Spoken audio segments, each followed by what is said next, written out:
Значит, сквозная огнестрельная рана правой верхней конечности с повреждением костей, нерва и одной артерии.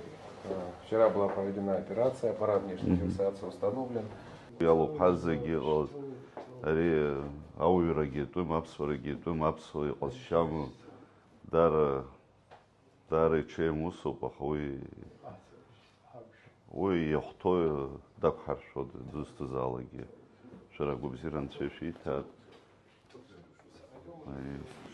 Касательное ранение с грудной клетки.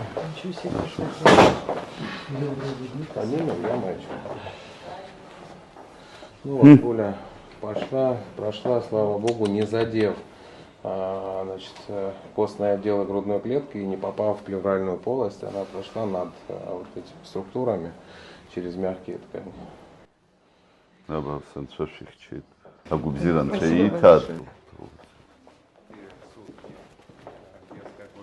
Основано, потому что все-таки ранящий агент, он, То есть он локализует боль, он понимает. Мы сегодня, даже учитывая тяжесть состояния, не можем сделать компьютерное исследование, повести на этаж ниже, сделать по стабилизации. И сегодня, и вчера с российскими коллегами общались с институтом Склифосовского, с Бурденко, видеоконференц-связь. Сегодня два специалиста тоже из России приедут вечером, попросили приехать, проконсультировать дополнительно.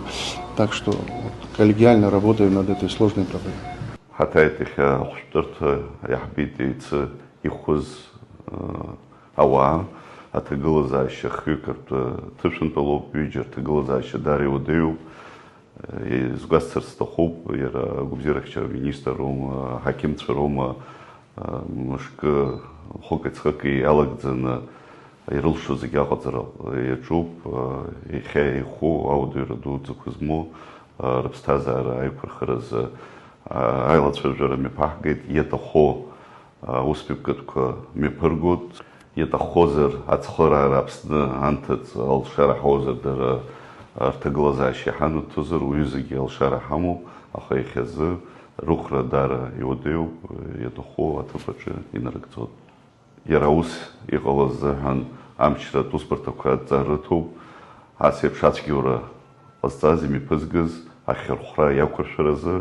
Сара ауграганы сыҟоуп уи шынарыгӡо.